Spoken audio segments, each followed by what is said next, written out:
Oi, gente, tudo bem com você? Vamos conversar um pouquinho sobre a Bíblia? Esse livro que contém muitas reflexões para nossa vida espiritual, para nossa vida cristã, que é um livro muito antigo, mas que é completamente atual e vai continuar assim por toda a eternidade.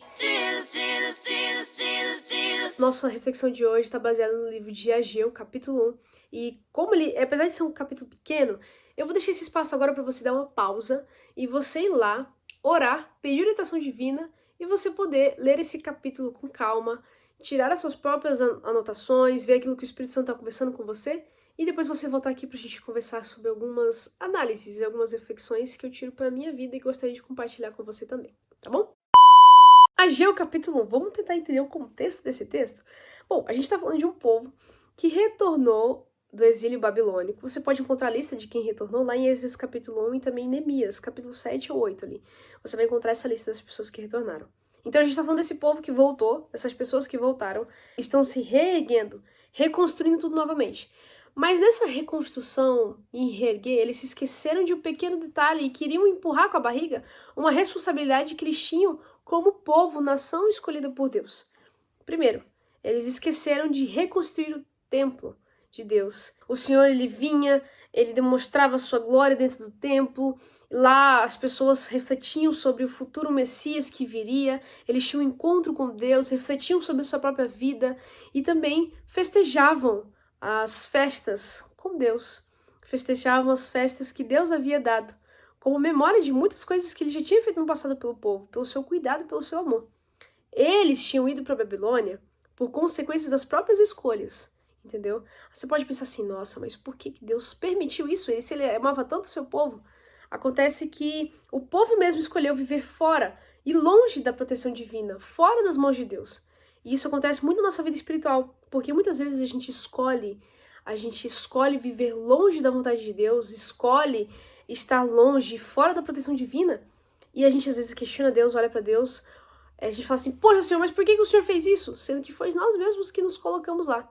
Ou às vezes a gente tenta colocar assim, Senhor, seja feita a sua vontade, tá bom?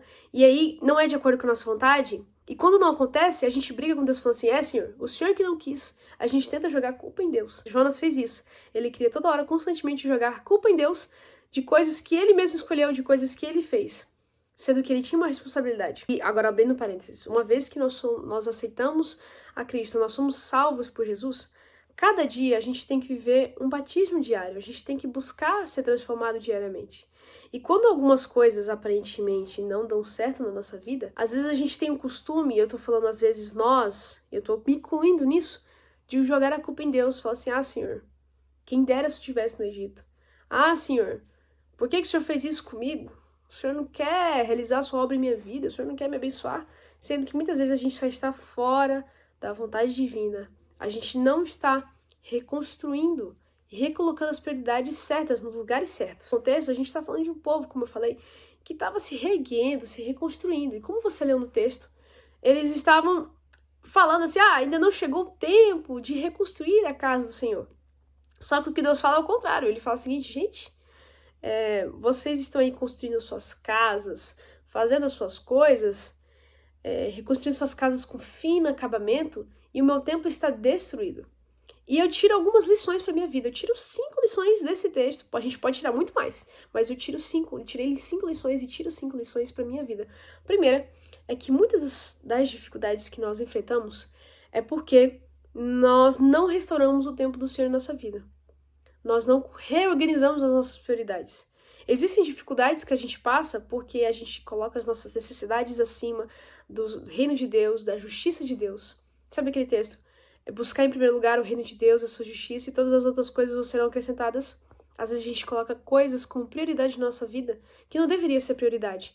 A gente faz coisas e realiza obras que não são da vontade de Deus. Às vezes a gente quer encaixar Deus na nossa vontade e falar assim, Senhor, que seja feita a minha vontade, não a sua. E a gente esquece de falar assim que a vontade de Deus deve ser feita, deveria ser feita. A gente deveria escolher a vontade de Deus porque ela é boa, perfeita e agradável e ela quer sempre o nosso bem. Como Romanos 8 vai dizer pra gente que todas as coisas cooperam para o bem daqueles que amam o Senhor, que aqueles cujos foram chamados por um propósito. No caso aqui do povo, eles estavam vendo consequências de escolhas pessoais. E isso é a segunda lição que eu tiro. As nossas escolhas, elas produzem consequências, sendo boas ou ruins.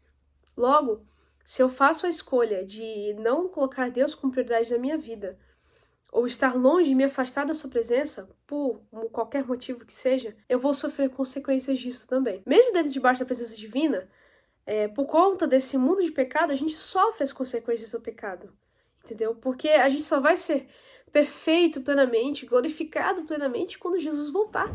E aí, o pecado, ele já está com data marcada, só que enquanto a gente viver nesse mundo, a gente vai sofrer as consequências do pecado. Só que nós podemos viver a vida buscando essa transformação diária por Jesus. Só que quando a gente escolhe estar longe dele, a gente, por conta das nossas próprias escolhas, a gente sofre as consequências delas, sejam consequências boas, sejam consequências ruins, ok? Que a gente, pro nosso filtro humano, entendeu? Existem coisas que estão de fato além do nosso controle. Mas aquilo que a gente pode escolher, a gente também tem que entender que a gente tem que se responsabilizar por essas escolhas, entendeu? E então, por meio desse capítulo 1, eu entendo que nossas escolhas, elas produzem consequências. Terceiro ponto é que o povo ele aprendeu as lições com o seu passado, com todo o seu passado, seja com a invasão babilônica, seja com viver um momento de miséria, de devastação, e também por ter vivido longe dos caminhos do Senhor. Entendeu? Porque eles eram um povo chamado, eles tinham uma missão, uma aliança, e eles se esqueceram dessa aliança, preferiam seguir por outros caminhos. Mas eu entendo essa comparação com a nossa vida cristã no seguinte ponto. É uma comparação, gente, é uma metáfora, não quer dizer que seja tudo, mas é uma essência, uma pequena essência daquilo que a gente poderia compreender de fato que é, daquilo que de fato é. É muito mais além do que nós possamos imaginar, mas de forma bem resumida, de forma bem por cima. A nossa vida é como se fosse um peixe no imenso oceano. A gente não vai conseguir desvendar tudo, certo? Mas quando a gente está dentro da água, dentro do oceano, dentro do mar, a gente consegue viver. A gente vive, porque o peixe precisa do mar para viver. Mas quando nós estamos fora da água, nós começamos a nos debater. Mesmo que a gente pense, nossa, o mundo fora da água é muito legal. Cara, você vai morrer. Essa é a consequência de quem está longe, afastado da sua fonte de vida. O Senhor é fonte de vida. Ele nos fala que Ele quer nos dar vida, não só apenas vida, mas vida em abundância, vida plenamente. E aí, quando eu olho então com essa história, eu entendo que o povo ele aprendeu com as suas lições do passado as consequências do que é viver fora da proteção divina. E quantas vezes as nossas escolhas do passado, mesmo que a gente fez escolhas erradas lá, não que a gente deva viver preso nele, mas ele nos relembra onde nós estávamos, onde estamos e para onde nós vamos, para onde nós queremos ir. Então, nosso passado ele tem a serventia, não de nos aprisionar no presente, mas de dizer, olha, você já esteve lá, você está aqui agora, para onde você está indo? O que você está fazendo? Você aprendeu com aquilo que já passou? Se não, quando vai aprender? Então, o nosso passado ele serve para nos mostrar que nós aprendemos, nós amadurecemos e temos ainda muito que aprender. Então ele tá aí. E a gente tem que também aprender com ele. Aprender com as nossas escolhas, com as nossas decisões. Entendeu? Porque, como eu falei, todas as nossas consequências, todas as nossas escolhas produzem consequências. Quarta lição que eu aprendo é que, como o povo do capítulo 1 de Ageu, Deus também nos convida a obedecê-lo e a temer ele. A ter ele como nosso Senhor de fato da nossa vida. Entendeu? Ele é nosso Senhor. Ele é nosso Deus. E nós que professamos isso, devemos viver de acordo com a sua palavra. Uma vez que ele nos salva, como eu falei, nós somos transformados todos os dias. Nós temos que permitir essa transformação. Nós somos, primeiro, justificados, ou seja, salvos por Jesus. Ele nos justifica, ele nos limpa com o seu sangue. Ele olha para o nosso pecado, ele nos limpa e nos purifica todo o pecado que é confessado a ele no seu nome. Depois que nós somos salvos, batizados em nome de Jesus, aí nós passamos o processo de santificação, que é o batismo diário, por meio do Espírito Santo. A gente busca ser transformado por ele. Por meio do quê? Da oração. Por meio da palavra, a gente é transformado por meio da palavra. Por meio do testemunho, por meio do cuidado próximo. Colocar Deus como prioridade na nossa vida. Por isso que restaurar o templo do Senhor, restaurar o altar de Deus na nossa vida, é algo muito importante para a nossa vida cristã. Se você quer de fato ser transformado por Deus, você precisa restaurar o seu templo, o seu momento de comunhão com Ele, o seu momento de encontro com Ele, não só com Ele, mas também com a comunidade, com as pessoas, com o seu próximo, para trabalhar, para testemunhar e exercer a sua missão na prática. Entendeu? A missão que Deus nos concede na prática, que é trabalhar todos juntos em favor daqueles que estão perdidos, Uma vez que fomos encontrados, nós sabemos a sensação de estar perdido. Então nós somos a maior testemunha viva de vida, de alguém que é transformado por Jesus. Então nós temos essa missão. Então o Senhor nos convida a obedecê-lo, a temê-lo, a viver na prática a sua palavra.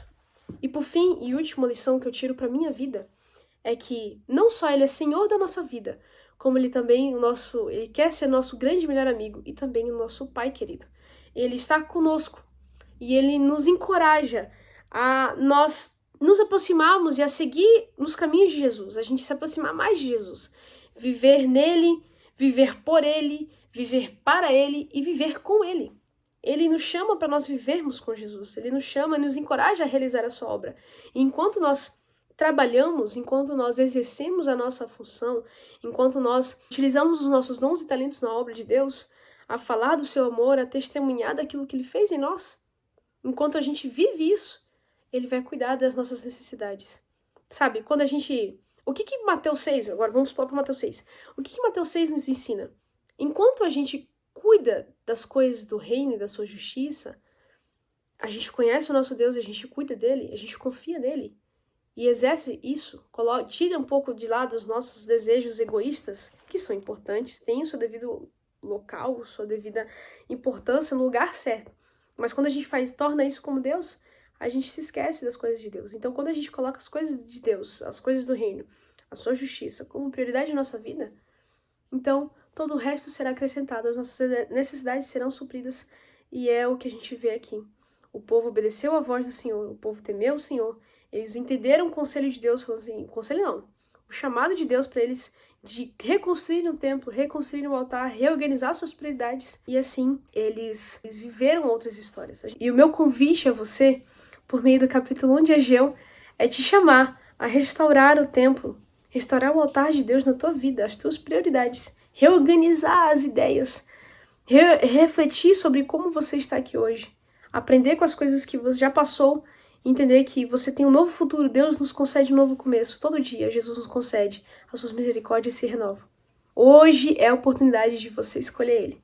E esse é o meu convite, a você escolher colocar Ele como prioridade. E assim, de forma natural, por meio do processo da santificação, da transformação que Ele nos realiza a cada dia, que nós abrimos a porta do nosso coração para Ele reorganizar as nossas coisas, as nossas prioridades, assim, nós seremos como um canal de bênçãos. Nós somos abençoados e nós nos tornamos um canal de bênçãos transbordantes para as outras pessoas. Entendeu?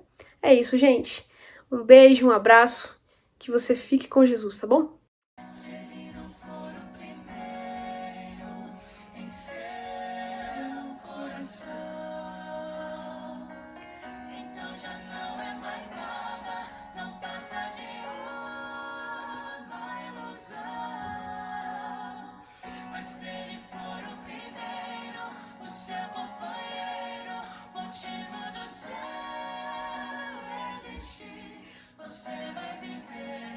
Você vai sorrir, você vai vencer.